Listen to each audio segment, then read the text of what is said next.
Hello, everybody, and welcome back to the McDoncast. Tucker, don't be playing with that the whole time, because it actually will switch it, and that'll give someone a seizure. Should I put a seizure warning on today's show? You don't even have time. You did it as soon as we started. I'll put it in the intro sequence. Alrighty. Hello, everybody. Welcome back to the McDoncast. We are here live and live on Twitch this time, for some reason. Well, a worse version of the show is live on Twitch. Next step said seizure pog. Yes, seizures infect pog. I agree with that. I agree with that sentiment. Alright. Let me give you guys a brief rundown of everything we are shooting out of our bootins tonight. We've got Mario news. We got Minecraft news. We got Marvel news. We got box office news. I know that's your favorite.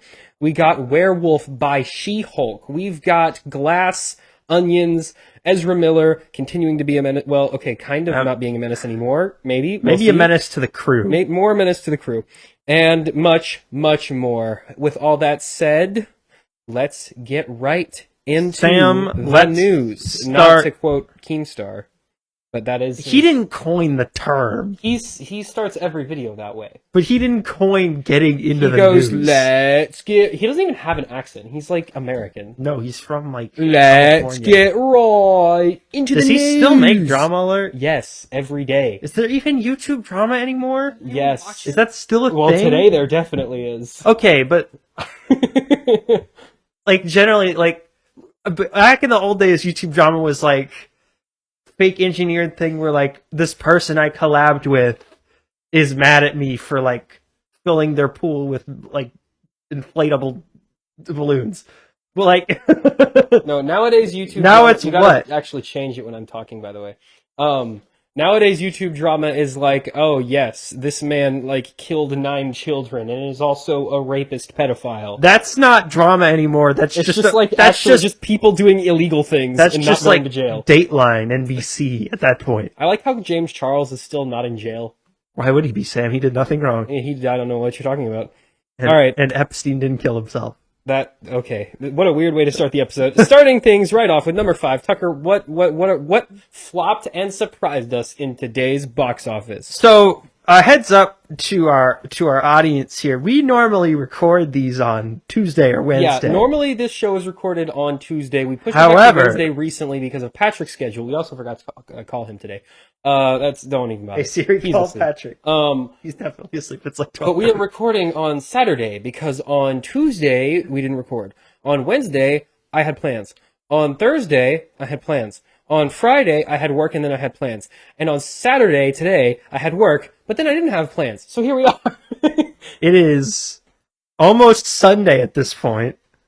So this box office news will literally be irrelevant the day this goes up. Because there will have been an entire other weekend of stuff happening. Don't worry about it. It's all good. But these are still relevant in the grand scheme of things. So, Paramount's original horror film Smile, which you may have heard of because people won't shut up about it. Good, apparently. We haven't seen it yet, but apparently people actually do like it, which I am very surprised by. Yeah, so it spent 2 weeks back-to-back at the #1 spot. With only a 22% second weekend drop, which is incredible for a horror movie. Yeah. Normally they have high openings and then they tank instantly because it's like all the teenagers go out opening weekend and then they don't come back. Yeah, they actually popped off apparently. It's already grossed 55.5 million domestic and 100 million globally. All of that off a $17 million budget, which means it's probably made around $60 to $70 million in profit. Which means we will be getting 7 more of these. It's just continually a trend in Hollywood where it seems every other original genre film flops or doesn't find an audience until it gets to Netflix or Amazon Prime or Hulu or whatever. Yeah, whatever the thing is. Horror has been consistently the only genre where if you make an original thing, someone might actually there is something of a guaranteed audience who will show up to see it. And it's usually bored teenagers because they find every other genre just too boring to watch, I guess. Yeah, next episode in the Australian market, it was #1 before it even came out. For them, it came out yesterday or like a couple days ago. Yeah. Yeah. All their movies come out late for them for some reason, even though that's because it takes so long to get that plane to fly over the island. It is a, what was it? Like, we were literally discussing this. It's like a 37-hour flight or something like that. Yeah. No, it's really just, I don't know why they do that. Yeah, it makes no sense. Sometimes they'll roll it out same day. Sometimes they'll roll it out like 2 months later. Sometimes it'll be like the same week. It makes no sense. Sometimes they'll delay movies that come out for like Christmas here, like the weekend before Christmas, and they'll push it out till Boxing Day there, which is like a Monday sometimes. Even though it's not even winter for them there. Like no, it's summer. Summer. So our summer box office is their winter box office, and their winter box office is our summer box office. Apparently, they got Jumanji 2 2 months late. They weren't missing it. Yeah, you didn't miss it. All right. Anyway, Lyle Crocodile. Oh, you mean Alvin and the Chipmunks without the other two chipmunks, and where Alvin is a crocodile instead? Like he sings like Shawn Mendes in this. Yeah, one. like Alvin and the Chipmunks, he does. But Alvin wasn't voiced by Shawn Mendes. Who did voice Alvin? It doesn't matter. They pitched their voices so high it doesn't matter who was voicing. It's probably an AI robot. I know the Chipettes were all like a celebrity voice cast. Yeah, wasn't one of them Ariana Grande or something? No, there was like Tina Fey or something. I forget.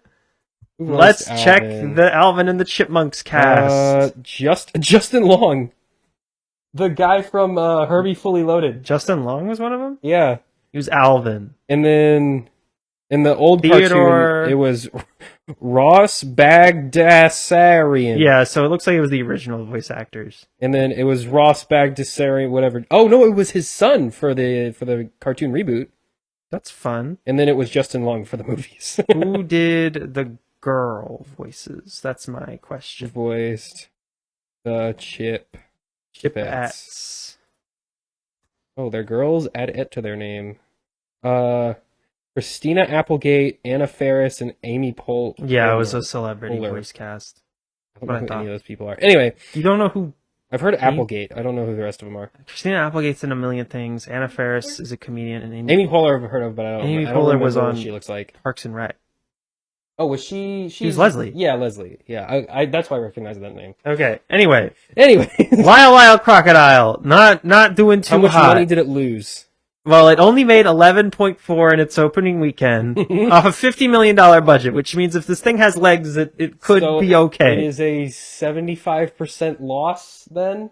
Well, so it's gonna make more money as it goes, and it should make a decent amount because it's probably the only family film in the market. Has it released outside of the U.S. yet?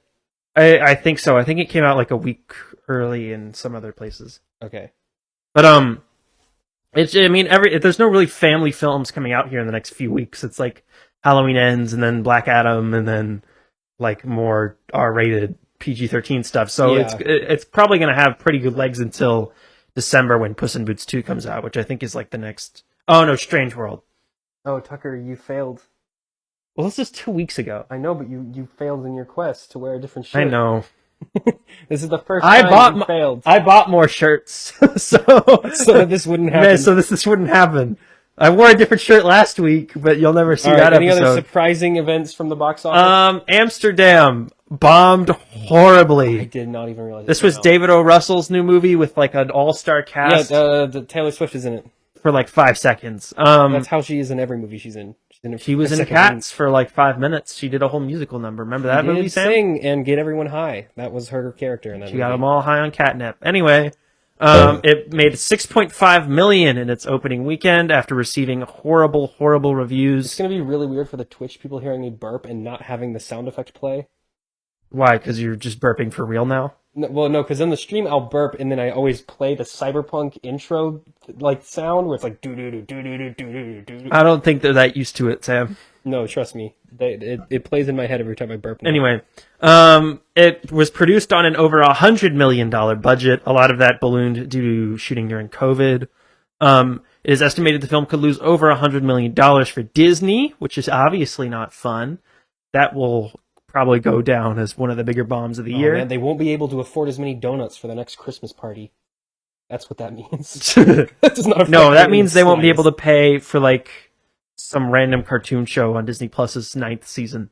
Although no, Disney Channel picked up the TV show Bunked for a 7th season, making it the longest running Disney Channel sitcom, Sam.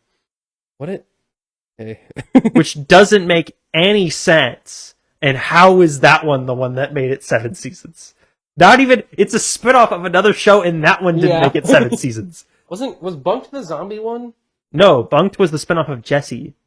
I didn't know it was a spinoff of Jessie. Yeah, it was about the kids that she was babysitting, and they were going to a summer camp, and then they leave the show in like the second season. And they go to the summer camp for 7 years. Are they like counselors? They now? go Is that back. the story? They go back they go there for 2 years, and then they leave the show. Yeah. And then they just replace them with a different cast. So it's just different people. It's just different people related. now. It was related early on. That's great. Anyway, Max, what are you taking pictures of? All right. Don't Worry, Darling is steadily declining. It'll likely finish with around $50 million domestically, which is not great. I think that was produced on like a 30-something million budget. Oh, next episode that Bunked is has so many seasons because they also have shorter seasons than every other show on the channel. That's interesting. Short seasons, apparently. Well, nothing gets a full TV season anymore. Everything's like 13 episodes. Yeah, ever since they stopped making The Flash full seasons, they stopped making everything full seasons. Although, okay, ABC still picks up. It's weird. Anyway, one of the people in chat asked which one is McDon. Because we all look the same. Anyway, who you'll never be able to tell. It can't be the one with the beard who's had a beard for every stream for the last, like, 6 months. Don't insult her intelligence. Billy Eichner's rom-com Bros continues to fail with a total gross of $8.8 million after 2 weeks, despite very shocker. positive critical reception. Billy Eichner kind of made it worse by ranting on Twitter that everyone who didn't see his movie was a homophobe. Oh, is that the one about the gay dude? Yeah, it was a gay rom-com. Yeah, that was the whole thing. The gay dude and it was like, okay, guy, maybe it's because no rom-com has performed well, like, at all. Ever since, the early 2000s. In, like, 10 years. It was also rated R, so it eliminated everyone. That's half your audience. That's half your audience. It was also a film about two dudes, and the majority of the rom-com audience is women. Yeah. So it was like, and the marketing was terrible. So it made... Bad marketing, no relatability for the target demographic, cutting out half of the target demographic, that's pretty much. And then insult all of them on Twitter for not seeing. Yeah, and then yell at them on Twitter for not seeing your movie. Yeah, maybe that's why it failed Billy Eichner. Also, I think people just don't like him because his whole comedic style is just being annoying. He just runs up to people on the street and goes, "Thing, thing, thing," and then he points a mic in their face, and they go, "What?" And he goes, "Thing," and then he runs away. Yeah, that's like that's literally every single sketch he's ever done. Yeah, it's maybe that's he why was kind of funny in Parks and Rec. A little, but he was not even in that show that much. He was in every third episode. He was in the second half of the last season. Yeah, well, he was in the show a lot. He just never did anything. No, he had no role. He was just around. Where was I? Oh, and just before this weekend, Halloween Ends is releasing, and that's projected to gross over $50 million in its opening weekend, despite the streaming day-and-day release on Peacock, which shows that nobody has Peacock. And that's also really good for the box office, so that'll be the first big opening weekend in a couple months. Sweet. I didn't watch it in theaters. I watched it on Peacock, so I don't... But we're not talking about Halloween Ends today. I have lots of thoughts, but we're not going to get into it. There. Anyway, I'm going to move on to the second piece of news. Sam? Yeah, let's do it. News me. All right. Warner Bros. Discovery Management continues to cut back on major portions of the company. 26% of personnel, around 125 people. They went, "Are you actively making me $1 billion? No, you are fired now." Yeah, so they've laid off around 125 people in Warner Brothers Television. That is across scripted, unscripted, and animation departments. The company has also cut the Stage 13 and Warner Bros. Television Workshop programs, which function to develop new talent in the industry. But the big news that kind of flashed around on Twitter for a couple hours was that Warner is merging Cartoon Network Studios into Warner Animation. Effectively dissolving Cartoon Network Studios. Yeah, they're trying to consolidate all the animation departments under one roof. But the guy who just said to talk about Phase 5 and 6, we'll get there. That's later. Yeah, we have Marvel stuff. Don't worry about it. Hold your horses. Put your horses in a pin. Something's wrong. What'd you do? The audio on the camera is not... Well, that's as long as you can sync the beginning. It doesn't really matter for the rest. Oh, yeah, I guess so. All right. I don't know what happened, though. Maybe it only records per second. Oh. That's not how it works, but whatever. You know what? Oh, shoot. What? You know what our next thing on the docket was? What? Minecon. We didn't put any Minecon news. No, I have the stuff for Minecon. You do? Yeah. All right, want to pull it up? That's what I was. Anyway, my only real thoughts on the Warner Bros. Thing is, let's just like, what good are you doing the company really? Like by doing this, firing everyone and dissolving they've every single destroyed thing. like at least 20 to 30% of their library of content, and they're just throwing it all in the trash, and they're making it harder for people to produce new content for them. Yeah. So what kind of business strategy is this? Oh, I know. Yes, screw myself over and over again. That is a good business. That's like you're a company and you make water bottles and you have 5 suppliers you get the materials to make water bottles for. Yeah. And in order to be more efficient, you laid off half your staff and then cut off relationships with 2 suppliers. I don't know why you think in order to like streamline the process. That sounds perfectly reasonable to me. I don't know what you're talking about. All right, Sam, you want to talk about Minecon? I'm everyone's favorite yearly Minecraft convention. During Minecon, they just tweet every single thing that happens as soon as it happens on Twitter. I think that's like every convention. Yeah, I'm trying to find the thing, and it's being stupid, and I can't find the thread. Oh, dang. But I can. Okay, wait. Okay, here we go. Here's part of the thread. Oh, there we go. Show this thread. Very stupid. Show me the thread. Okay, there it goes. All right. So, starting things off, we have several new Minecraft default skins. So it was Steve and Alex, with Alex added, I believe, in 2017. Somewhere around then. Sometime around then. Next step will tell us when. Next step, give us a fact check live on television. So we have that. That was then. We have, I believe, like 6 or 7 new skins added to. For the defaults, we have Sunny, Effie, E-F-E, I'm not how that's pronounced. Wait, Nor F-E-E? E-F-E, that's how it's spelled. E-F-E. And several others. F. But there's 7 more default skins. They all have names. It doesn't list all their names in the tweet. I don't know why not. But there are 7 new Minecraft default skins. Why are they adding more default skins? Because they wanted to be more inclusive. So, you know how Alex But was isn't there already, like... Now they have a girl with blonde hair. But you can already just download a new skin. No, you couldn't. But that was the whole point of skins. I mean, it's fine. It's whatever. Who cares? But it's they just like... added new default skins. That's which just like, alright. All the console versions of Minecraft already had, like, these skins built in. Well, also, okay, if you download Minecraft for the first time, your default skin is still just going to be a random one. Alex came out in 2014? Yeah, she's been out for a while. That's not true. I refuse to believe that that's true. And, they also added non-binary skins. I cannot tell. Bro, they're blocks. They're blocks. I would not have been able to know. Anyway, no, okay, but, like, it's fine. It's, like, whatever. It's that's just what Minecraft says? Yeah, I mean, if that's what they says, I mean, good. It's good that they have more representation, but also... I would not have been able to tell they are blocks. But also, like... That's like, I made a non-binary Lego man. No, my thing is, like, if you turn on Minecraft for the first time, the default skin is still just going to be one of them, and you have to make the active effort to change it to one of the other ones anyway.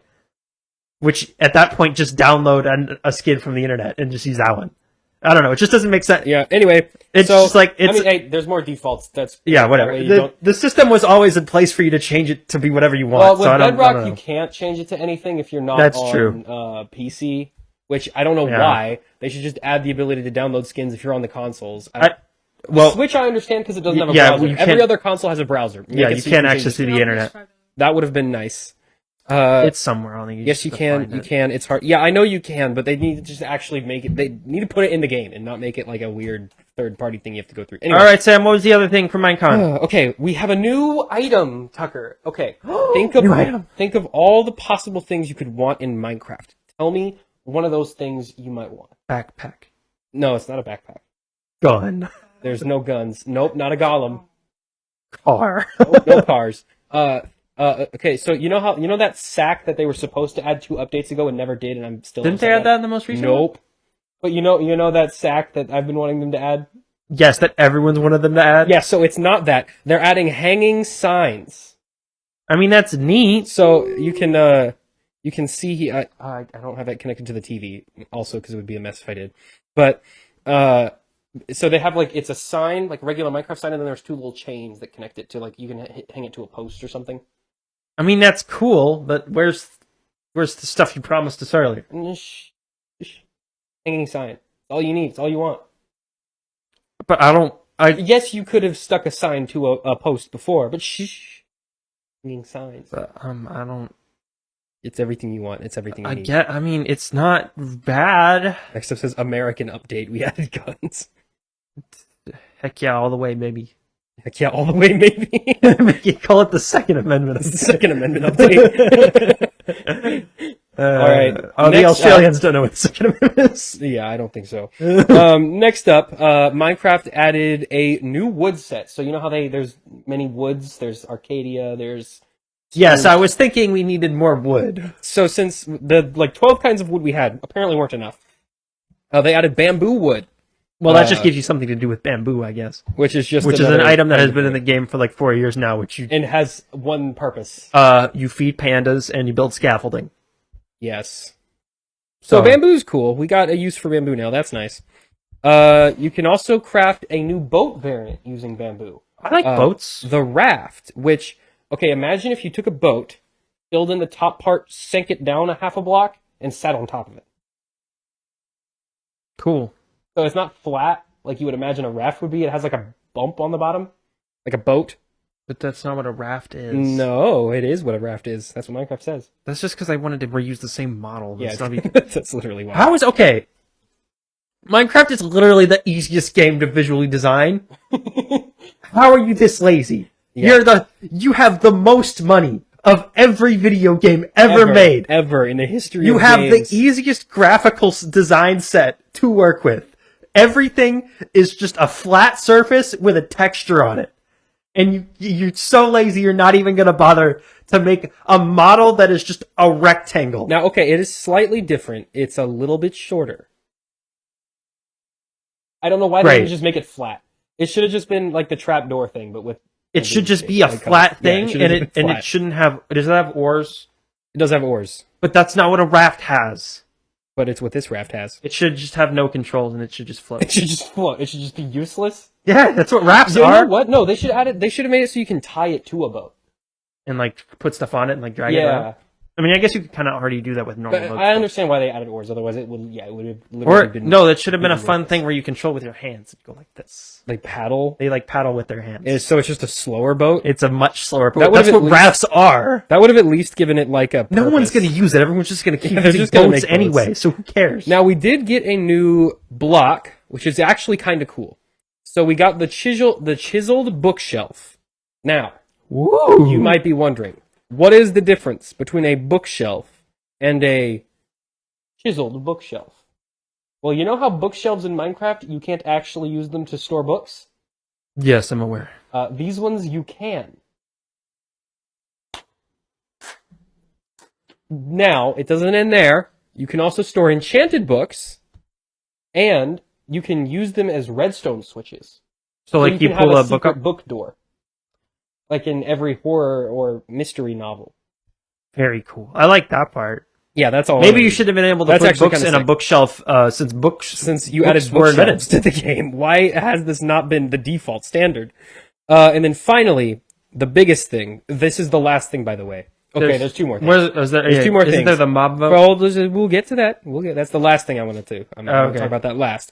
But we got a new mob, which is not the mob vote one, just a new mob. The camel. Is it like a donkey but bigger? It is like a donkey but bigger, but it is also, it jumps over ravines, and you can ride two people on it at once. It jumps over, can't horses jump already? They can, but camels jump extra good. But you can just find a horse that jumps. You know how in the desert biomes there's all those giant, like ravines everywhere? Yeah, I guess. They jump over them, because otherwise they'd be pointless. But camels don't jump. Camels jump super high. That is a known fact. They can't jump at all. Camels jump so good. Their legs are like tiny little twigs. No, Tucker. If you push it too hard, it'll snap in half. Tucker. Camels can jump over ravines. Why? Okay. Do they do anything else? So, okay, we got some info from Next Step. Horses can only jump 4 blocks. Camels can jump like 20. That makes no sense. It makes perfect sense. Horses can, like, actually hurdle objects. Camels cannot bend their knees. Yeah, they can. Like, barely. They can bend them, they just can't, like, run. Just kind of walk slowly. That's what their purpose is. The camels were literally there because they could go really, really far without that much water. That's the only reason we started using camels. It wasn't because they were fast or could jump high. No, it's because in fact they were objectively worse than horses. No, Tucker, you forgot that they can jump really good. Okay, well, that's just weird. Why? You forgot that about them. That's a known fact about camels. So it's just a slow horse that jumps high? No, it's a regular speed horse that also jumps good and can also carry a chest worth of stuff on them. Okay. Which kind of makes sense because, you know, that's what they are camels for. actually are like you use them to carry stuff. Caravans ride, baby. Yeah. So that I at least understand. All right, that's a weird choice for a new mob. But yeah, that's a thing. They should add bugs. Finally, the actual last thing that they announced. They should add wild pigs. Is there? Well, actually, okay. There's one more thing. They're doing a Batman collab. Okay, they do collabs all the time. So that's a thing. And then finally, the mob vote. As per usual Minecraft fashion, the mob vote with the mob with the least actual function or change to the gameplay is the one that in fact won. Did Dream have input on it this year? Dream, as far as I'm aware, did not. Because I'm pretty sure it's just whatever he says, everyone votes for because they're all Dream fans. Well, see, the difference is he's being canceled today, and the mob vote was today. So I don't think. Has he been off Twitter? He's been on Twitter a lot, actually. It's kind of funny that that all came out like the week after his face reveal. Like he could have just left the internet anonymously, and no one would have ever known it was him that whole time. But now he's So let me tell you what the sniffer does, okay? So, as its name suggests, it sniffs things, those things being new plants. Now you might be wondering, what do those new plants do? Make pretty smells? No, think again. Poison you? No, you're getting closer.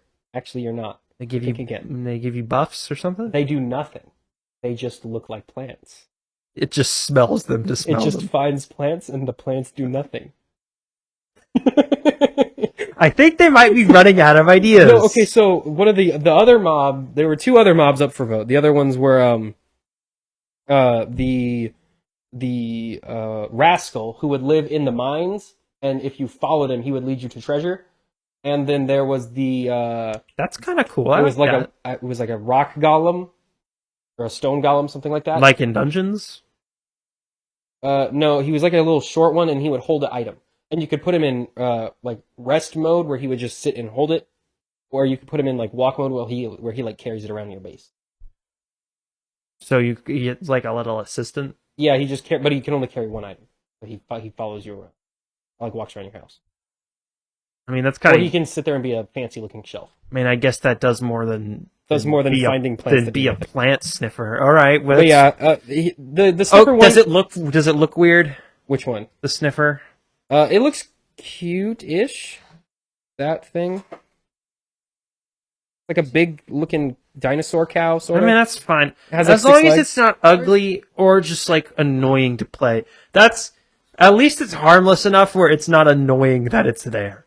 Didn't they say during the first mob vote that they were going to add the rest of the mobs from the mob vote? They were just doing that one first? Yes. And then they just never did that?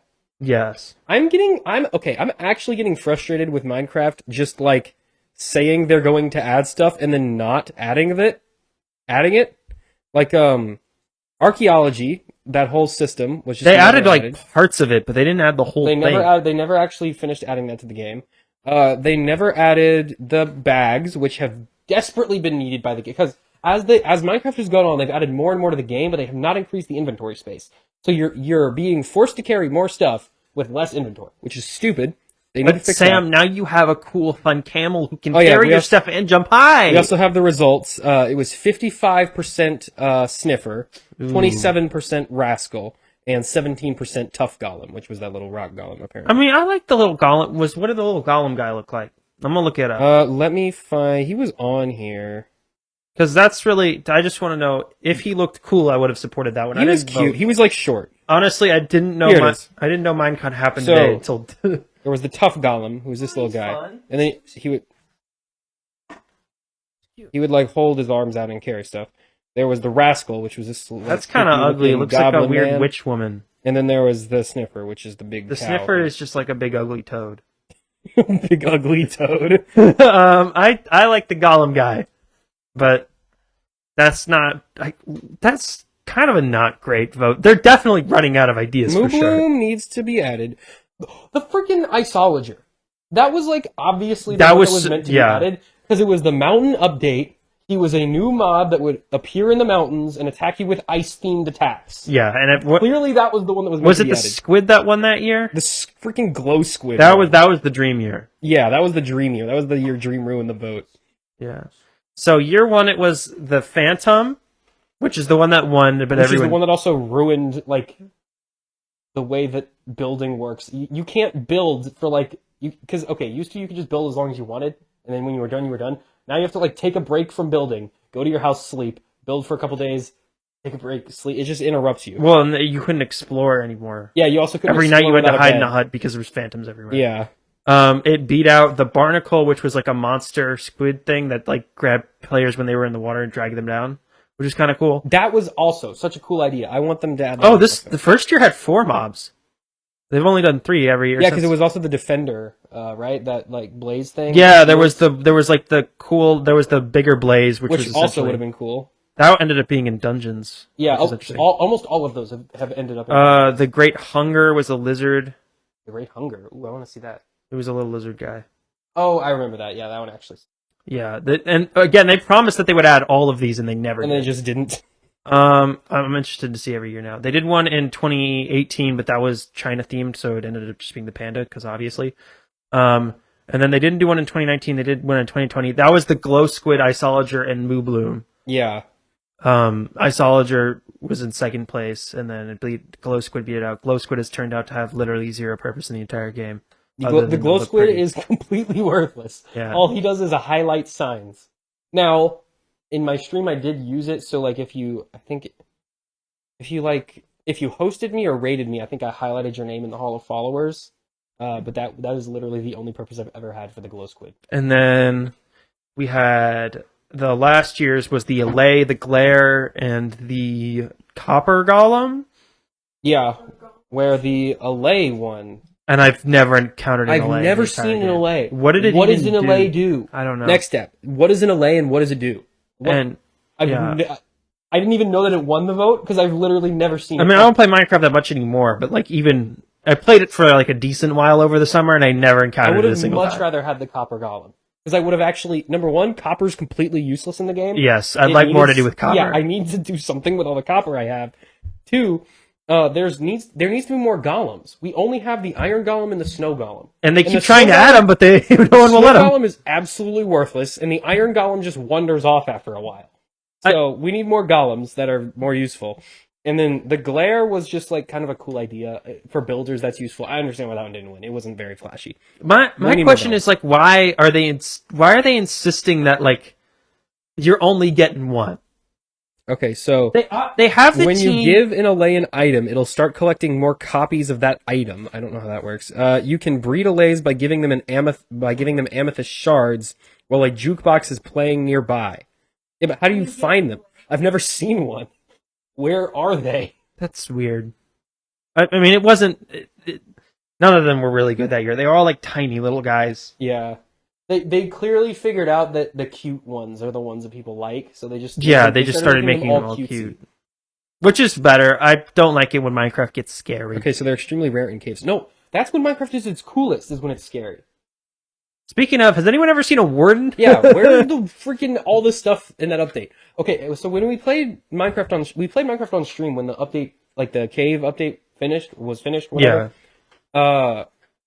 The only one of us that found a warden was Blue Wolf, and he found it like he was like super far away from everyone else. The first thing he did was just go in a cave and then wander around for hours while we were like making houses. Like it's just not something you ever run into. They need to make make it so that the content they add is findable. The game's too big. I mean, the game has grown beyond what it was ever intended to be at this point. But that's fine. Games are meant, especially games like this, are meant to evolve and change. Just make Minecraft 2. Yeah. Just make Minecraft 2. Put in all the mobs you promised to put in Minecraft 1 into Minecraft 2, and then we'll have good Minecraft 2. They'll never make Minecraft 2. They will never do it. But if they do, what it needs to be is a drastic re-simplification of Minecraft. Yes. The problem with Minecraft right now is there's too much stuff.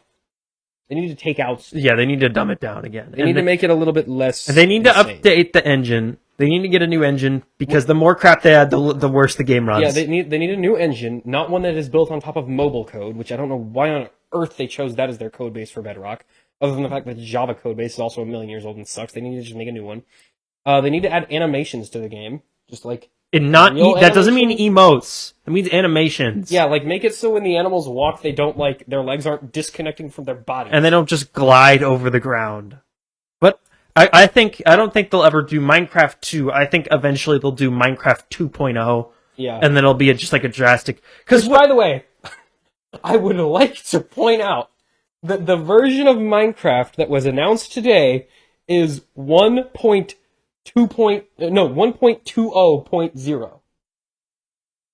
1.20.0. So here's how decimals work, boys and girls, or anyone else. So there's 1, then there's a decimal place, and then there's another number. Now, when you add to that other number, when you get to 9, the number on the other side of the decimal becomes a 2. It does not turn the decimal into a 10, and then an 11, and then a 12, and then a 13, and so on to 20. This is Minecraft 3, technically speaking. But they're never gonna add to that. Why even do 1 point whatever if it's just never gonna be 2? Just stop. Just say it's the new update. Just stop. They all have names anyway. Yeah, just start using the names. Stop giving us numbers. They already clearly have specific names for each one.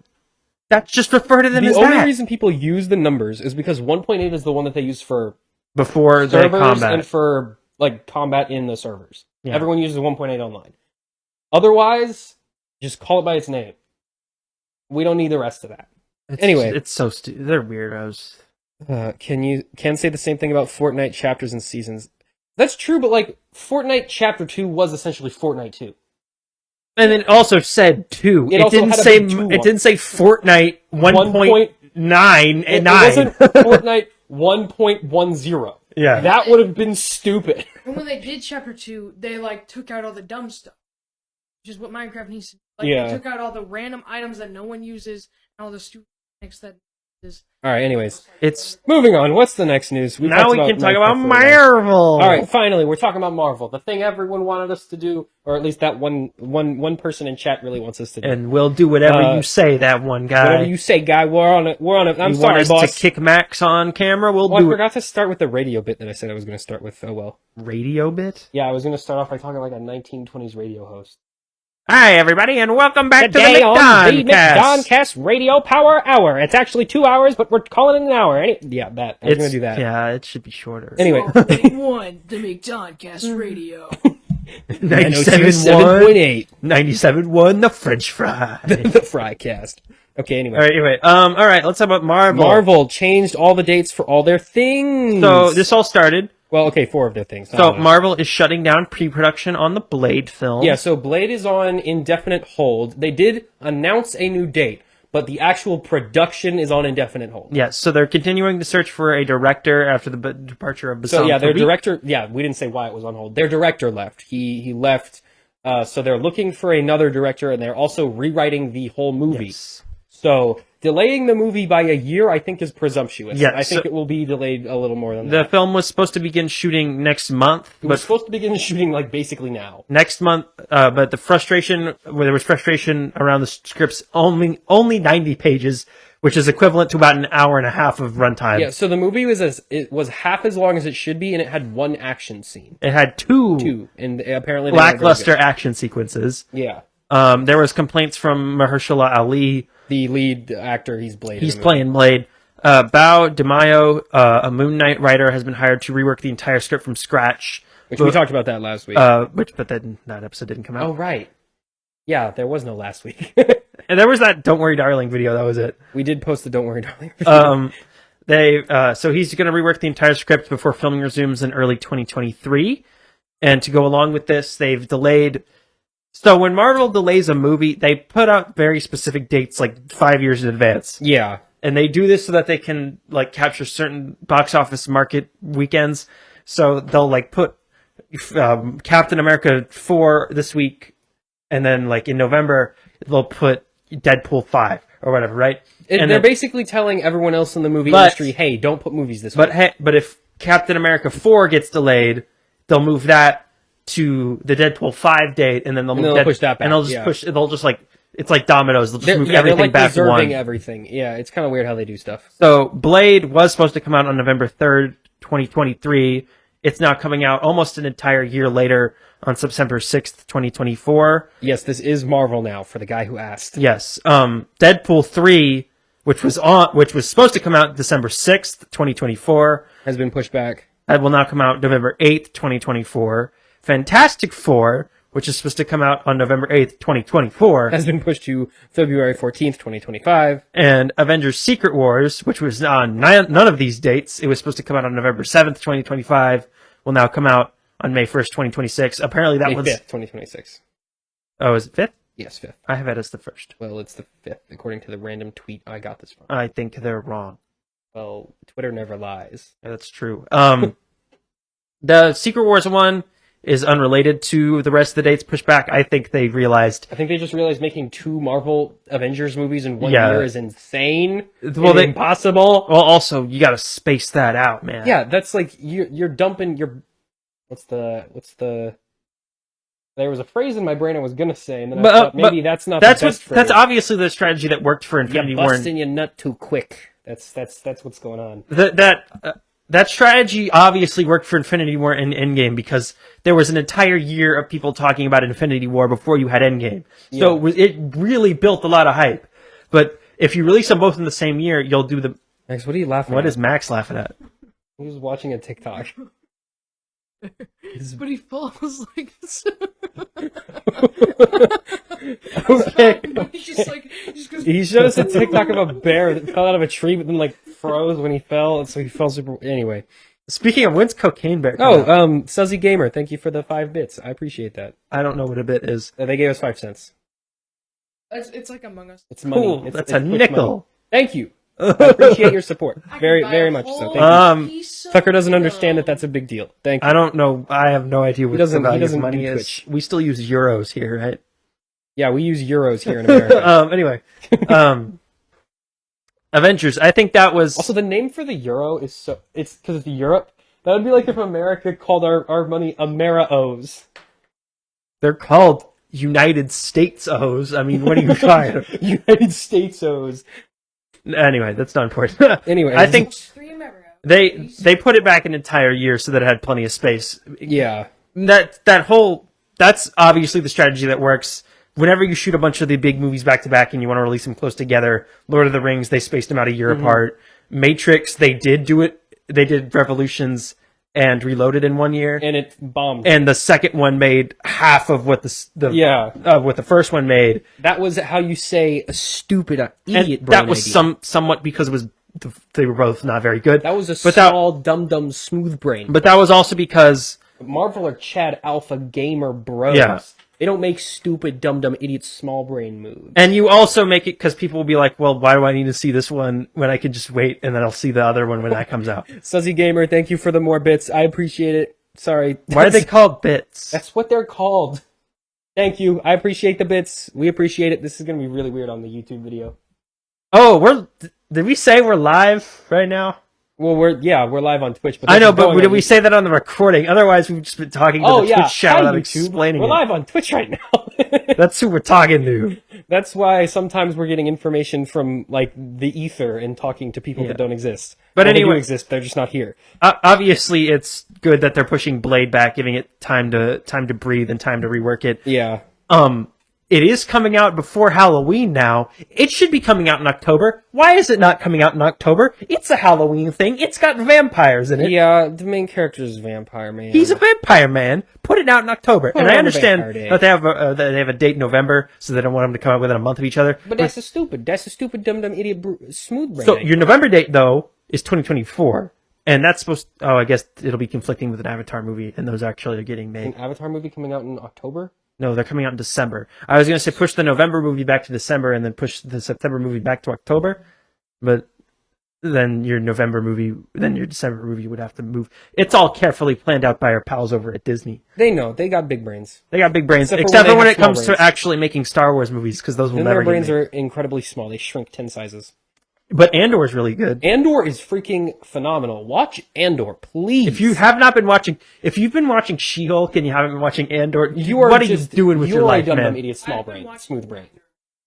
Andor is actually just genuinely like the best Star Wars show, like hands down. It's not even really a competition. It's not even close to fair. Like, okay, Mandalorian is good because like it kind of captures that old school Star Wars feel. But Andor is good because it's just genuinely a good story on its own merits, and it's just actually just a good piece of thing. Yeah. We'll talk about it for sure when the season wraps up. We'll talk more about Andor when that wraps up. My favorite part of Andor is the part where the characters die. And then they stay dead. And there's like... And they die in, like, horrible ways. Yeah. Like, okay. There's like... This is a bit of a tangent. Spoiler alert for the newest episode of Andor. If you haven't seen it yet, please come back in, like, 3 seconds when I'm done saying the thing. But one of the characters' backs gets crushed by a cart of money, like of gold.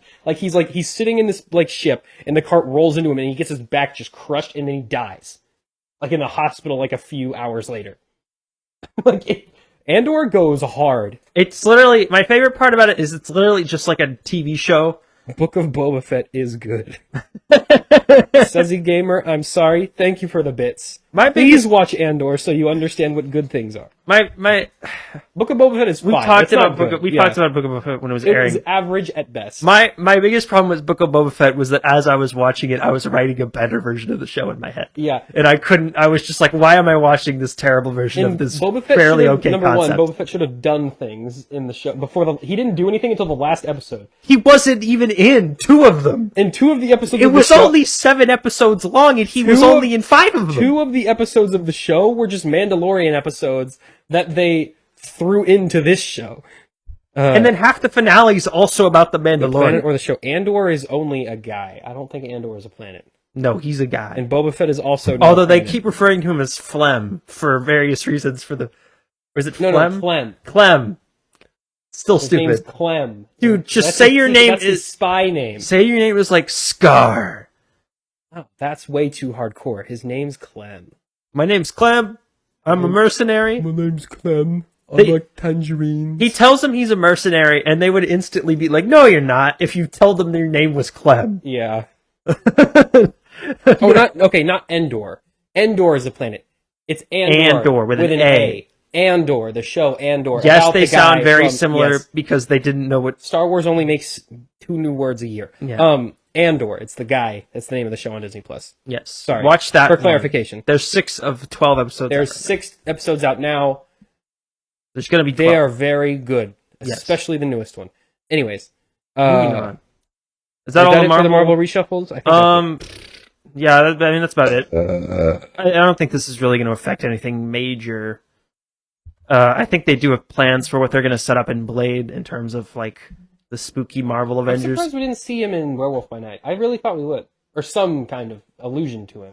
I think they wanted that to just completely stand on its own. Yeah. I think we'll talk about it when we talk about Werewolf by Night, but I think those characters are going to come back, but I think they wanted that to be its own thing. To be like a standalone Halloween special that you could watch every year and not be so connected with everything else where it, like, feels out of place. Yeah, alrighty. Next up, the Super Mario Bros. Super movie trailer. So, do I need to... Came out almost 2 weeks ago now. I'm gonna try to get this pulled up on the TV. It's probably gonna make $1 billion. Tucker, the One Piece is real. And the biggest surprise about the trailer is that it looks pretty good. It actually looks really good. I am astounded that this movie looks as good as it does, and I mean that in terms of actual. Ooh, turn that down. That. There we go. Universal's gonna get us for that one sound effect. Is Universal making it?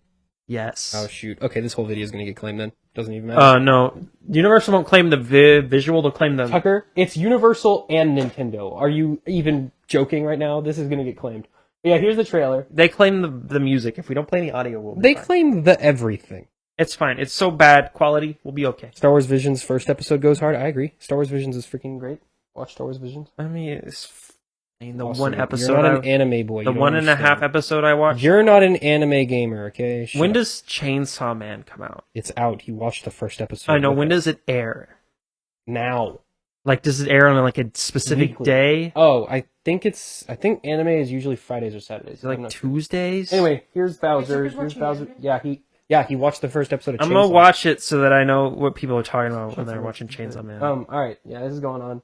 So Bowser's castle is not like an actual castle. It's like a big floating it's like a island. fortress that flies around. Oh, pause. Pause. So our first guy we get a look at is Kamek, voiced by, I believe. Oh, Kilo, thank you for the 100 bits. Sorry, I didn't see that. Every time you check the Twitch chat, it goes away from the screen. Wait, Yeah, I is that know. $1? Yeah, Kilo sent us $1. Thank you, Kilo. I appreciate it. You can buy half a pack. We could buy like a soda from a vending machine. So yeah, the first person we get a look at is Kamek, who I believe is voiced by Fred. No, it is not. I know they announced who it is, but I need to find it. Can I pull up the Wikipedia article so I can read the cast list? No. Oh, it's Kevin Michael Richardson. Oh, I'm gonna keep playing it. So we get Kevin Michael Richardson's Kamek, and then we get our first big boy. We get our first look at the big man himself, the King Koopa. Not Mario. Mario's not the big man in this. No, it's the physical big man. The actual large creature. The toads. I like the animation's like good. It's actually like really good. It's so weird. Like this is the first time I think Illumination has ever tried. He gets the penguins. They're like actually like in a place. Yeah, It has like a feel. I love the King character too. How he's like, oh yes, we've defeated them, and then like, well, you'll see. Yeah, this is a funny bit where they're hitting him, and then He says, "Do you yield?" yeah, that's fun. That's all fun stuff. There's a character that is like new, which is not a normal thing Nintendo does. Well, no, he's not. He's from Super Mario 64. Kinda. I mean, there was a penguin in it. All of those penguins look like the ones. But that's fine because that's what the penguins look like in the Mario universe. Yeah. Pause. There's him with the One Piece. So it looks like Bowser's whole thing in this movie is that he got the Power Star, or that's what he's looking for. Yeah, the My Power guess Star is is this the is MacGuffin. not from the scene. This is from the end of the movie, and it's and that's what he's Because trying. I don't know why the penguins would have the Power Star. No, I think it's going to be in the Mushroom Kingdom. I think that's the plot. Is there's something in? He's trying to take over all the kingdoms. He realizes that if he gets the Power Star, nobody can stop him. Yeah. And so he's like, "Oh, that's in the heart of the Mushroom Kingdom," and so he has to go to the Mushroom Kingdom And then in the end, blow he'll that go up and use get the the Power stuff. Star, and He'll Mario get use it the for a power second. shit to kill him or something. And Mario will use the flood gun Alright. to stop him. And he goes, "Who can stop me?" And then there's the man the himself. legend himself, Chris For Pratt some reason, he Mario. had Play-Doh in this movie. He says some lines here. He says a few things. Okay, Should we have him unmuted for this part? I don't think so. We'll get copy striked by Nintendo. Yeah, but we got to talk about the voice. That's like the big thing. I mean, but we don't because it's just Chris Pratt. Yeah, that's kind of why it's a big deal. If you've ever heard Chris Pratt speak, You know what he sounds that's what like. Mario Chris Pratt, sounds for like. context, is Star-Lord. He's Emmett in the He's Lego in movie. everything. He's in Jurassic World. You know who Chris Pratt is. You all know who Chris Even if you Pratt don't know his is. name, you've seen him a million times. Oh, pause. So we are in this like mushroom environment, which actually looks really, really neat. And then we get our first look at Toad, which is of course voiced by Keegan-Michael Key.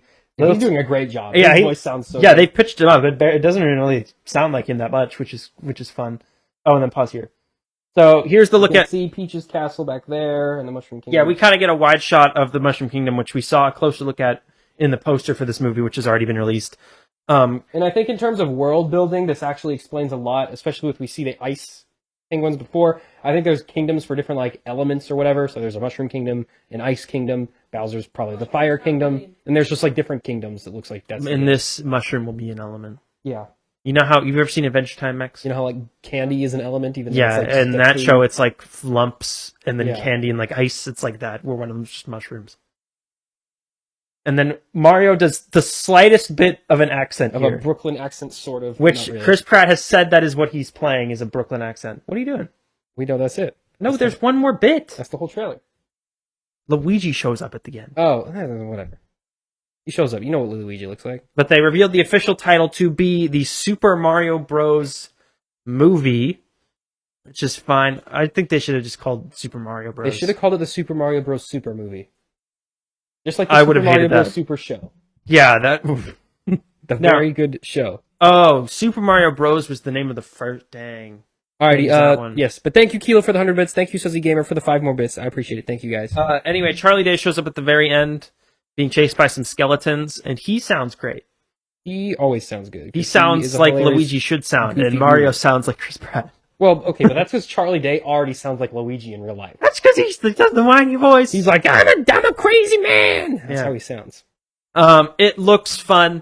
It looks good. Things we didn't see in the trailer. We didn't see Peach at all. She is voiced by Anya Taylor-Joy, who played the main character in The Queen's Gambit, and was also the girl with the talking puppet dragon in Disney's New Mutants, which is a X-Men movie that you have not seen because we are the only people who have seen that movie. You've seen her in, but it is on Disney Plus.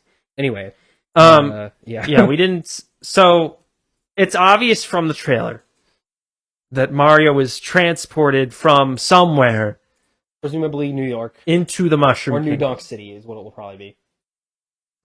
Do you think he will start off in the real world and it'll be live action? I don't.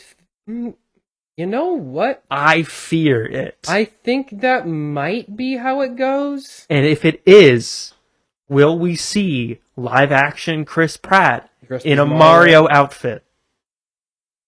With Charlie Day dressed as Luigi. Well, because we do know that the original Mario actor's playing the boss of the company, right? Huh? Or something like that. I thought he had a cameo. We know he's cameoing as someone. Yeah, but the character he's cameoing as is the boss of Mario's company. Oh, right. Spike is supposed to be in it. Yeah. So who was the boss in when they were like hammer people? Yeah. So I'm thinking... Not when they're plumbers. They're not plumbers. Yeah. So they're not going to be plumbers in this, which is... Well, they might be. They might just change what Spike Yeah, I guess they might.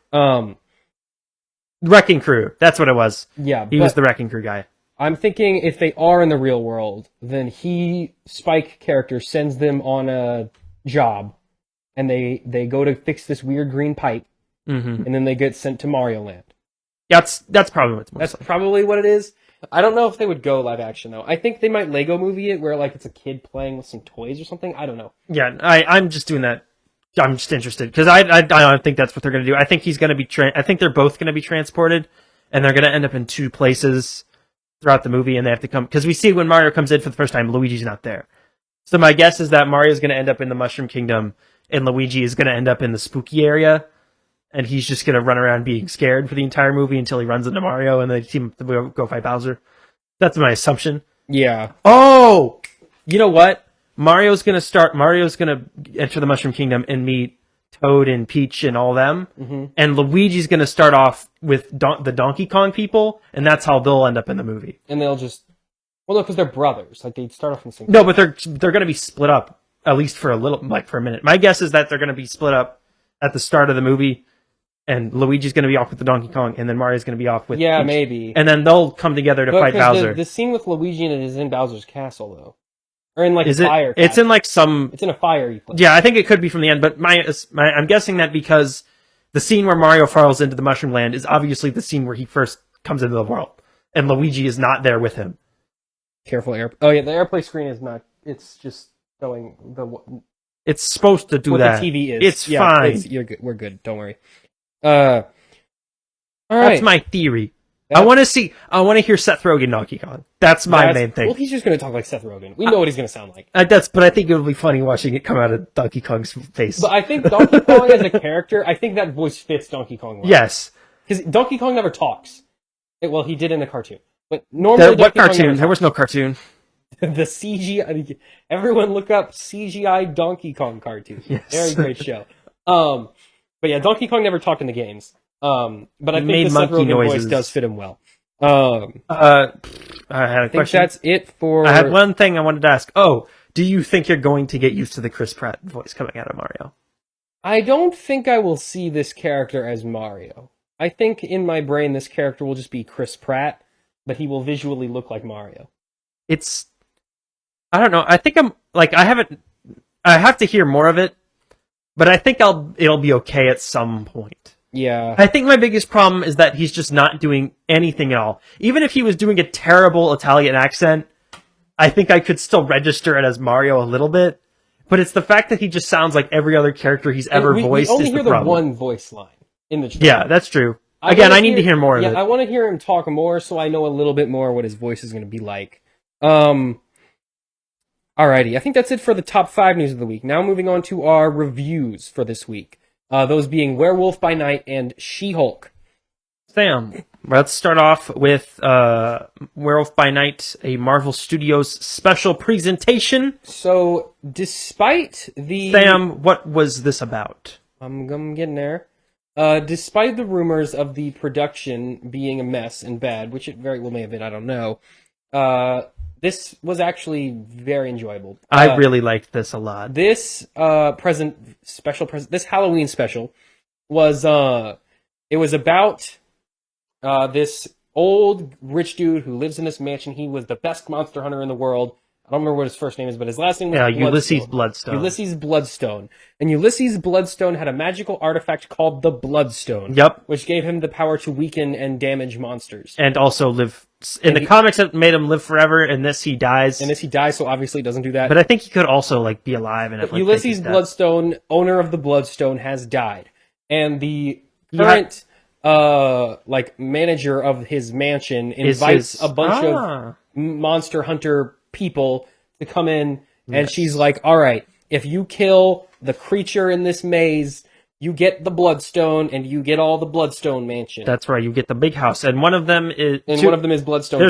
I think there's only 2 of them that received names.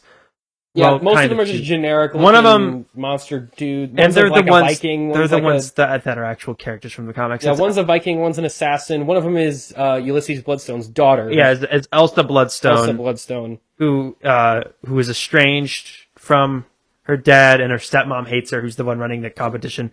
And the other one is Jack Russell, aka Werewolf by Night. Yes. And it turns out the big twist they spoiled it in the marketing. Twist. The big twist is that the monster in the maze is, of course, Man-Thing. Man-Thing, who in the Marvel Comics is just insanely powerful. Like, he can, semi-bend reality, kinda. He's just ridiculously OP. In this, the manager, the stepmom of the mansion, stuck the stone to his back to weaken him, and all the monster hunters go to fight him. They pretty much all die, except for Jack, the werewolf, and Elsa, the girl. Ted Salas, that was his name. And so she realizes that Jack is a monster because she realizes he's friends with Man-Thing. She takes Jack, takes Elsa, puts him in a cage, goes, Jack, kill her! And takes the Bloodstone and goes, get him! And the Bloodstone turns him into a werewolf. I mean, it doesn't turn him into a werewolf, it just forces him to transform into a werewolf. Yeah. And then, because he sniffed her a whole lot, he doesn't eat her. Mm-hmm. And instead, he smashes the cage, kills everybody in very gruesome fashion. Blood splatters everywhere, because it's black and white, so they could do that. That was one of my favorite parts, was that they actually got to show... Yeah, because it was black and white, they were able to show more gore than if it was in color. Because if it was in color, you can't splat blood everywhere. Because the MPAA is so But when it's black and white, stupid. You can fling blood... Every freaking everywhere was covered with Literally, blood. the MPAA will not allow it if you show someone getting cut and there's a lot of blood. Yeah. But if their blood is any blue, other color? Yeah. they don't care. It's so dumb. But anyway, since the movie was black and white, they were able to get away with a lot of gore. He's tearing people's arms off. He's flinging blood at the camera. Everyone's dying. He eats people.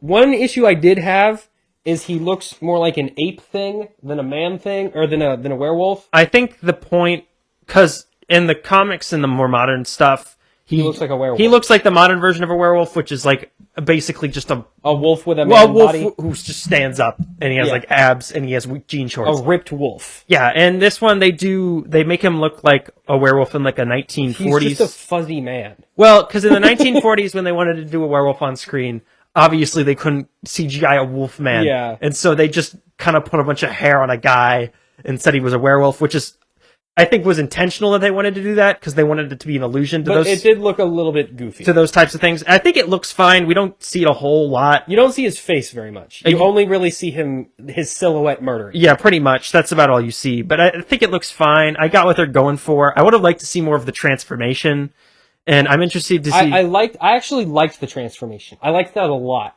because so they did it in the same style that they did these kind of things in like the 50 like. I guess not 50. Yeah, I guess like 50s movies where because at the time they couldn't actually have them transform on screen.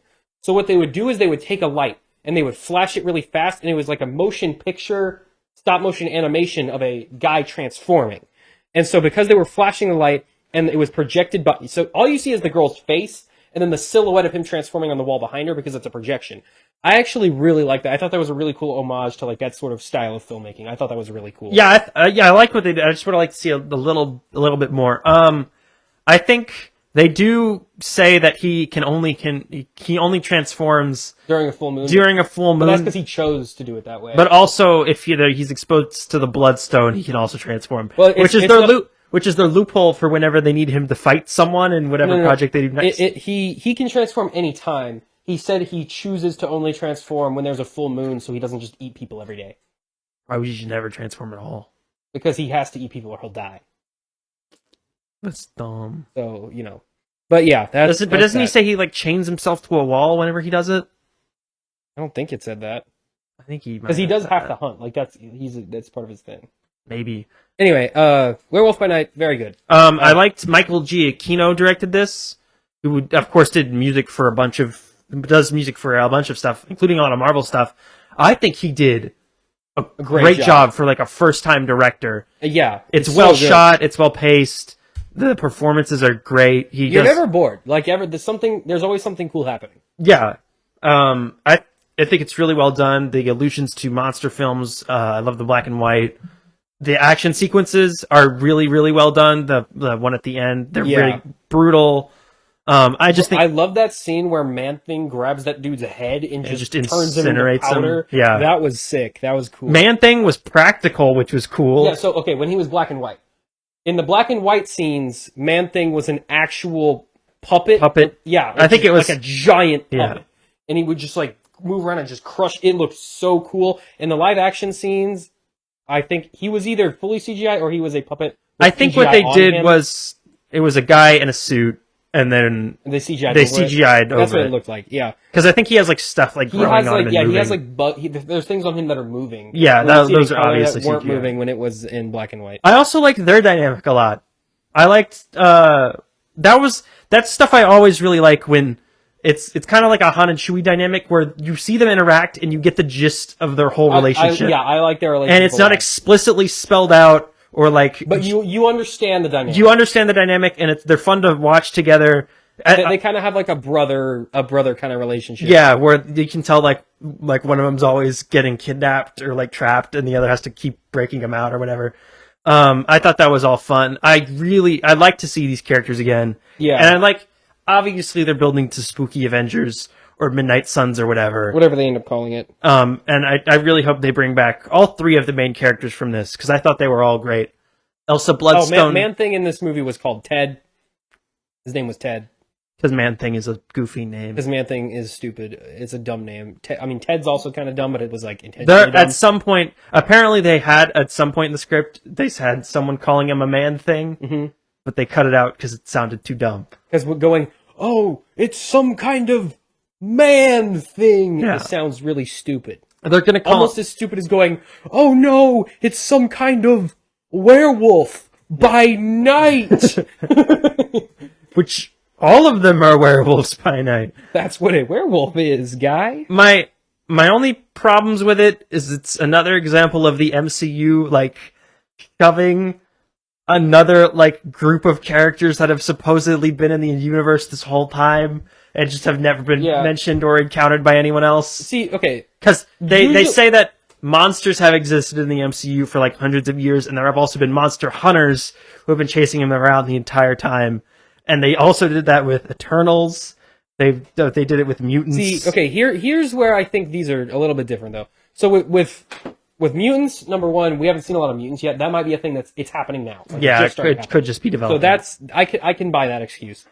With the Eternals, there's no excuse. That made no sense. That was stupid. Especially since the twist of that movie was that they needed the population to increase as part of the evil plan, and they didn't have them interfere with half the population. That's really dumb. The way they handled that in Eternals was really bad. With this, I'm okay with it because the idea of these sort of cryptid type monsters is they're always in the shadows. They only come out at night. They always swoop and kill. They're never big out in the open. That's kind of their whole thing. Yeah, and there's been hunters who have been kind of keeping them in check this whole time. Yeah, also. Having hunters secretly hunting them down.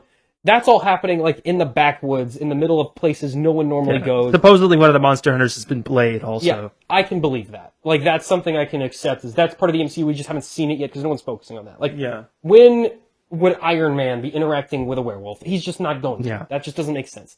So that I actually do. I'm fine with that excuse. That makes sense to me. So obviously we're going to get Spooky Avengers. Who do you think is going to be on the team? I think it's going to be Werewolf by Night. Ted's coming back. Ted will be in it too, yeah. Elsa Bloodstone is going to be in it. Maybe, if she gets power. I think she's going to be in it because they need a female character. If she has if the Bloodstone gives her powers, then maybe. Well, it weakens monsters, and she's also good at fighting. She does the Black Widow thing. Did you notice that part? The Black Widow jump, grab, and flip. Which apparently is the only way Marvel choreographers know how to have a women fight anyone. Women in the MCU only know one move. Jump up, leg grab, pull them over.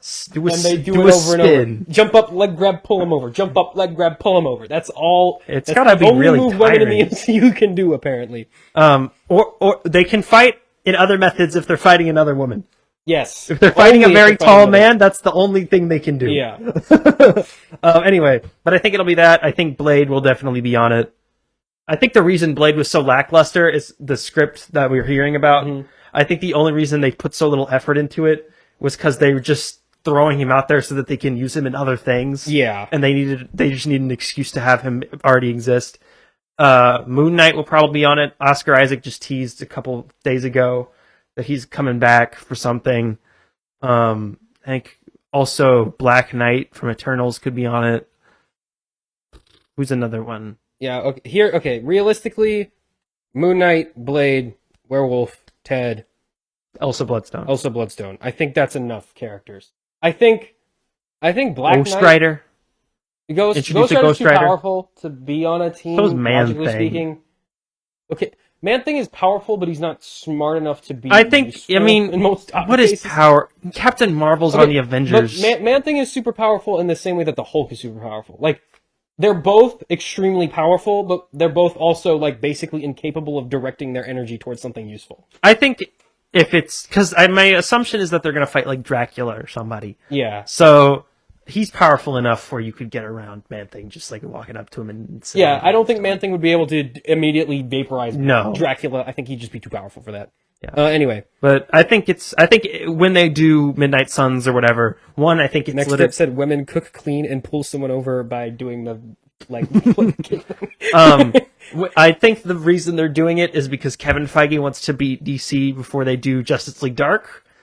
If you ever watch what Kevin Feige's doing, it's literally always just so he can do something before DC does. Yeah. He only made Civil War because DC was doing BVS. He only made Eternals because they were developing New Gods, which didn't end up being never made. Even came out. And my assumption is that he's doing this so that they can't do Justice League Dark first. Yeah.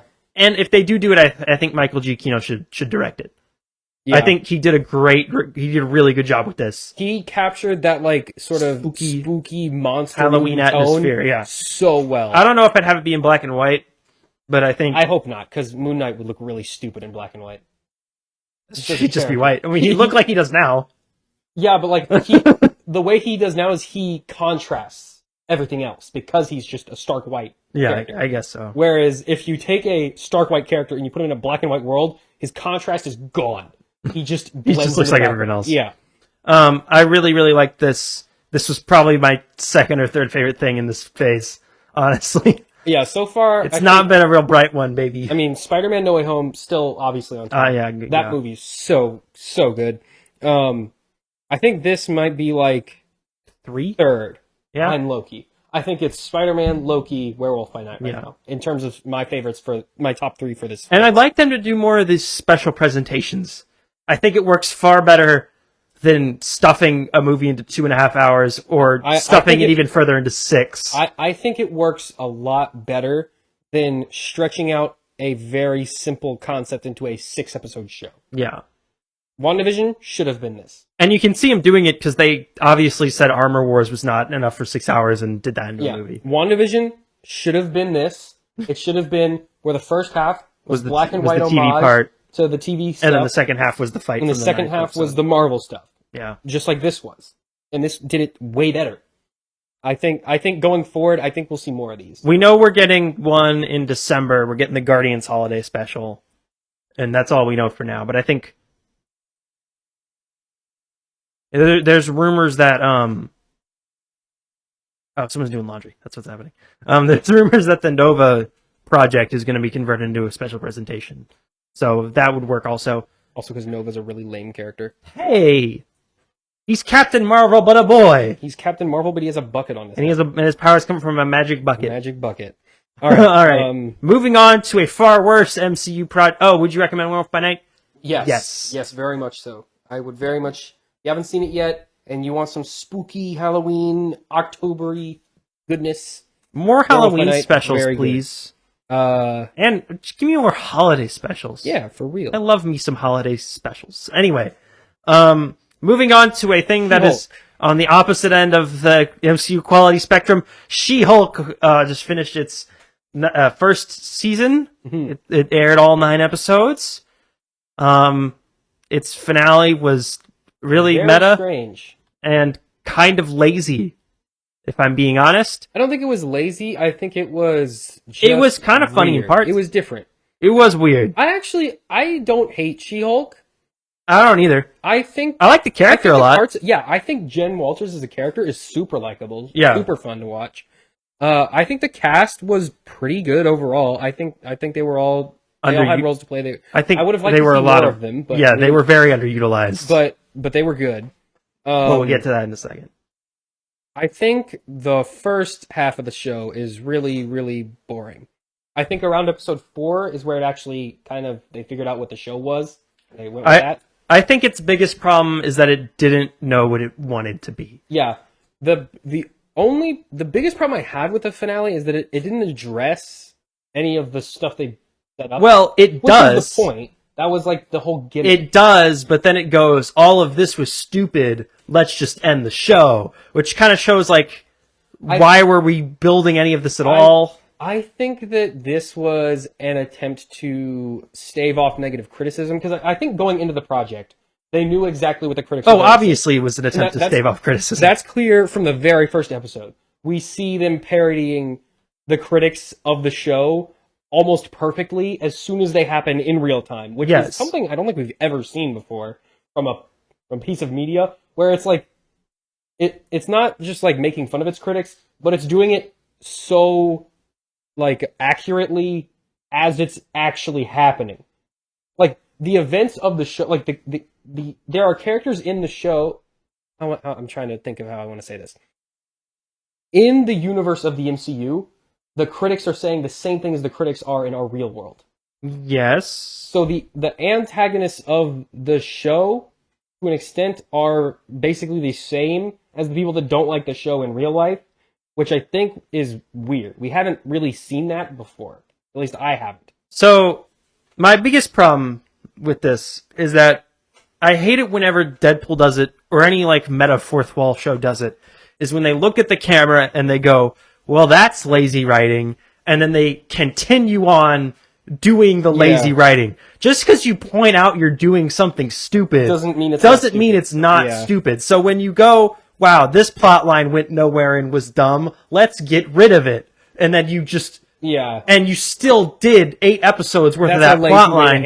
You're not being lazy. you're just writing a way out of your own criticism. You're lazy with extra steps. Yeah. Also, She-Hulk is just Gwenpool. I mean, She-Hulk was first. She-Hulk was first, but She-Hulk would occasionally kind of break the fourth wall. Yeah. But never like never like this. Gwenpool is a character that would actually use her power was breaking the fourth wall. Yeah. And she would use that to fight people. Much in the same way It also uses makes her fourth wall break to actually like beat the bad guys. It also makes her way too powerful because now in Secret Wars, why doesn't she just go to Kevin Feige and have him change the ending of Secret Wars? I think Kevin being an algorithm robot was hilarious. That was really funny. I think that was such a funny idea. And I like how the sliver makes like a baseball cap. Yeah, I think all the stuff with Kevin was super fun. Yeah. I actually really liked that. And the CGI, like, you're too expensive, can you please change back? Yeah. Super funny, very timely. Talked about the X-Men The show was making jokes like in pace with the real world, which is I don't know how they either like 1000 IQ'd, like knew exactly what people were going to say, or they just happened to do I think they saw the reaction when the show was announced and kind of worked on. And then changed the show. Worked on from there. I don't think there was much before it was announced. Marvel announces just random things. You think they like wrote it all after the first show? I think not after the trailer. I'm saying when like they announced the show at D23 a couple of years ago or whatever. Well, but we didn't know what it looked like then. But there was already people on the internet going, I hate She-Hulk. So I think they just kind of saw that was going to be obviously a thing that's going to be you're going to be able to predict because that's how everything is now. Yeah. If it has a female lead, that's half of the 25% of the internet. Why is women in this? Why are there women in this? Why are there women? Why is there a female version of this character that has existed since the 70s? This is woke and new. Not a thing that has already been existed for literal decades. Like 50 years now, actually. But I thought my favorite episode of the show was the 8th episode with Daredevil in it. And it wasn't just because Daredevil was in it. But that was just genuinely the best. I thought that was what like every episode of the show should have been. Because they do legal stuff. Yes. And they actually like it makes sense. Like you can tell that the way the court case played out made sense in the legal drama. Like in the legal drama that the show is supposed to be. That's the only episode we've seen where there's a court case happening. There's like an actual court case. Well, that's the only episode with an actual court case. Well, we see a little bit of the case, and then we see the circumstance around the case, and then we see the case itself play out, and then we see how that case connects to the superhero. It connects to the super, and I thought that was great. And I thought Daredevil showing up, they had a great dynamic. I thought him kind of showing her like how she could be as like a superhero in a specific way to help people. What the role of your superhero identity is in your law. Yeah, I thought that was all interesting. My problem with it was that it came a week before the show ended, so none of that got a chance to really play out or develop. Instead, we got 7 episodes of her kind of doing legal cases. But she never does a legal case. And then like being like, I'm not going to be a superhero. And then at the very end, we get the interesting part of the character. And I had the same problem with the 9th episode also, because I thought the part where her like life falls apart and she has to sell her house and move in with her parents, and she's wanted to see how she's trying to find like the people who are running intelligentsia. I thought that all should have happened like 2 episodes ago. Yeah, that should have been, because instead it gets no time to play out, and then it's 10 minutes of meta fourth wall breaking, and then it's like a quick 5-second wrap up. And we're done. And then we're done. All of the interesting stuff we don't see play out. Instead, we have a lot of episodes of like killing time, pointless cameos, goofy nonsense. And even then, when that stuff's happening, we're not even getting that much character development. We have all these side characters. We have her like best friend. We see the court case at the beginning with Emil Blonsky. And it's not even really a court case. It's really just a hearing for why he should be let on parole. Because there's not even a court case happening. Then the court case with the suing of the suit maker guy is the only actual court case we have. Yeah, that's it. This show is supposed to be a legal comedy. There's one court case in the show. Yeah. My problem is that we have all these supporting characters who are played by really charismatic actors when they're there. We have Nikki, we have Pug, who's played by Josh Segura, who I really like from Arrow, if you remember when he was on Arrow. Tim Roth is good whenever he's there. We have Mallory Book. Like, we have all these, like, random supporting side characters in her legal life, and I couldn't tell you one personality aspect of any of them. There was her lawyer friend who didn't like her. Lawyer friend who did like her. The man lawyer who was just an idiot. Yeah. And the boss lawyer who was just the boss of the law firm. They're writing the show as if it were a sitcom that's already been on for like 4 years. But it hasn't. We don't know who any. But it hasn't. We don't know who any of these people are, and we barely learn anything about them at all. Despite we have all this time, it ends up just kind of being a lot of like goofy Marvel nonsense. Yeah, instead it's like, oh yeah, because wasn't there the lawsuit? Oh, I forgot about the lawsuit with Titania. Yeah, that's also. I forgot about Titania. I forgot she was even a character because she is so pointless to the actual story of the show. Well, that's my other problem, is that they obviously didn't want to have a overarching story that really had any purpose. Yeah. So why did you have that at all? Yeah, like, okay, Titania was kind of funny just because, like, that actress is funny in that role. Mm-hmm. But, like, I don't know anything about Titania at all. And she's, like, just really kind of a non-character. Yeah, they're all non-characters. The only thing we know about her is she doesn't like She-Hulk. Yeah. And why? We don't know why she was attacking that court case in the first episode either. She just punches through the wall, starts attacking people for no reason, and then gets punched and defeated immediately. I think this had a lot of potential to work really well. I think they really never found out how the episode should be, like, in terms of formula. Yeah. Like, they never figured out... They didn't figure out how the show was meant to be. Where should go where, how much of the episode should be the legal stuff, how much should be the She-Hulk stuff.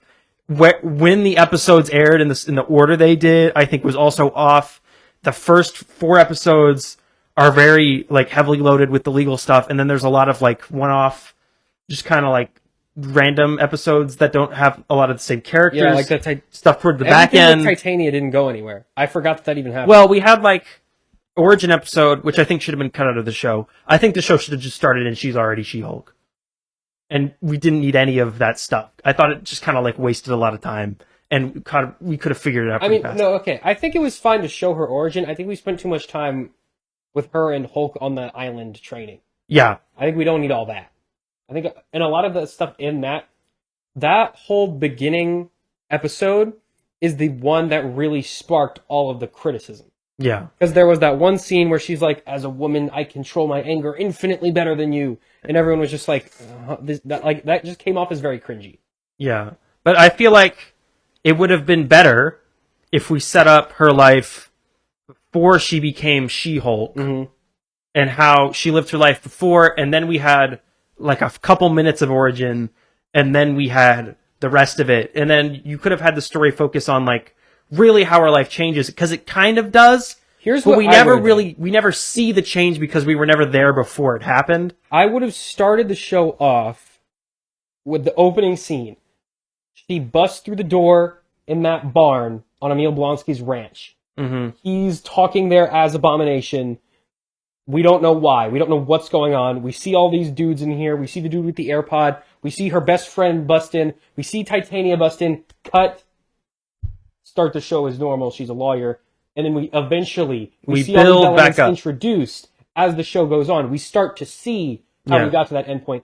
And then we actually get there. Yeah, and I think that would have been a much, much, much more interesting way to structure the show than how we actually got it. Because my biggest problem is we have all these like these elements that play into the overall story, but they keep like showing up at the start, showing up in the middle, doing nothing, showing up towards the end, doing nothing, and then showing up at the end, but what they're doing at the end only corresponds to the first thing they did. Because like, if you start the show that way and you have that happen, you're not thinking, oh, well, what just happened? You're thinking, oh, okay, that's interesting. How does that ending up where we saw in the beginning?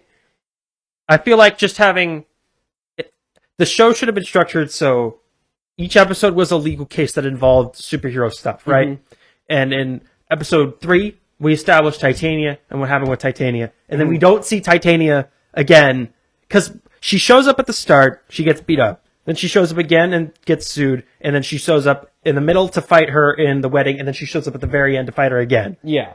Just cut out 2 of those. We don't need all 4 of them. Have her get sued, and that's her motivation. And then when we get to the end, she can show back up. Yeah. And that allows you room for other storylines to be worked in also. So they're better paced out. They're better set up. Everything has enough time. Yeah. Because also, it all being 22 minutes hurts it too. Because it's supposed to be a sitcom, but sitcoms are very, very structured. Yeah. Specifically so they can fit that runtime. But this show never had a consistent structure. So nothing ever really had the proper time it needed to breathe or really have any meaningful background or meaning in the overall storyline. Yeah.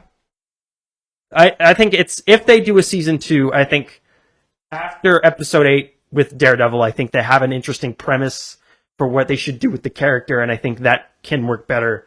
I think they just need to find a better structure for the show, and they need to give some of these supporting characters personality or purpose or some sort of subplot. Yeah, something. So that they're doing anything other than like her friend showing up to like give her Tinder advice. Yeah. Like that's all she ever does. And it's like, it gets old after like one time. Yeah. So I think they need to find a path and just stick with it. You think they're going to do a season 2? Did they confirm that or not? I think they could. I mean, I don't see a reason why they can't. And also, what are these characters going to do other than being She-Hulk? One more thing that they revealed in this show. As like a one-off bit, Scar almost. Is just a character now, and apparently the Hulk's son. Well, he was always the Hulk's son, but he always didn't look that stupid. Yeah, he has a really dumb haircut now for some reason. And he doesn't say anything, and he doesn't just have any shows lines. up. He shows up. It ends like it literally second of the last. It literally ends like a Fast and Furious movie. Yeah, they're all at dinner. Yeah, in the backyard, and then a character shows up and Hulk shows up and goes, "Hey, family, look, new family member," and then it ends. That's it. Yeah, it ended like a Fast and Furious movie. And Daredevil's there also. And Daredevil was there also. Oh, what'd you think of his suit? I think it looks fine. I actually like his old suit better, but I mean, this one looks fine. I'm not a big fan of the yellow. Yeah, I think the yellow looks a little dumb, but whatever. It's not a big deal. My biggest problem with it is the gray parts. It's got like weird gray like stripes and patches. I liked it better when it was just a solid red. I think that was just a cleaner look. I think they're gonna go back to that. But I think his suit looks fine. I don't really. Well, there's a reason in the Netflix show why he isn't wearing the red suit anymore. Yeah. So it makes sense why he's not wearing it now. But I think does he not want to do blood anymore or something? It's because he doesn't even know. What? He can't see the color it is. That's true. How does he know it's not red? If I was this designer, I'd make it purple and just to do a funny prank. Just to prank him. But apparently he has more than one. He says that the guy made him more than one suit. Yeah. And the rumor is it's going to be red and black in Echo. So that that might not work with the night scenes. So he might just blend in with the background. I mean, his suit isn't like a bright red; it's already dark. Yeah, but with the yellow, yellow parts, you can see it better. He wore a black suit for like the entire first season. Well, I didn't watch the original show. All right. Anyway, moving on. I like them together too. They should keep those two characters paired up. She-Hulk and Daredevil. They had a good screen chemistry. Anyway, moving on. Sam, what's going on in the Twitch chat that you're distracted by? Next episode probably has nothing to do with it, but yellow is a better color for colorblind people because the most common color blindness is red and green. True. However, the yellow suit in the show is because in the comics for the first couple years of the comics run, his suit was yellow and red. That's why it was yellow in the show. And then they made it all red because the yellow looked very. And then they made it all red because it looked cooler that way. That's why that. Also, Daredevil is normal. I'm waiting for the dog to show up already. Unfortunately, she's already asleep. Oh, the dog. Yeah. Yeah. No podcast dog is not showing up. There's no food in here either, which is the only reason she ever shows up here in the first place. Alright, but anyway. I think that's pretty much it for She-Hulk. Moving on, would you recommend She-Hulk?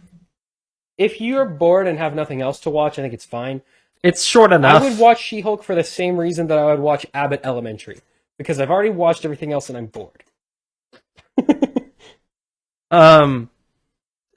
Do you need to watch this for the overall MCU plotline? What even is the MCU plotline anymore? Watch the last episode. The last two. Watch the last two, because it's fun seeing Daredevil and her interact. They genuinely have good chemistry.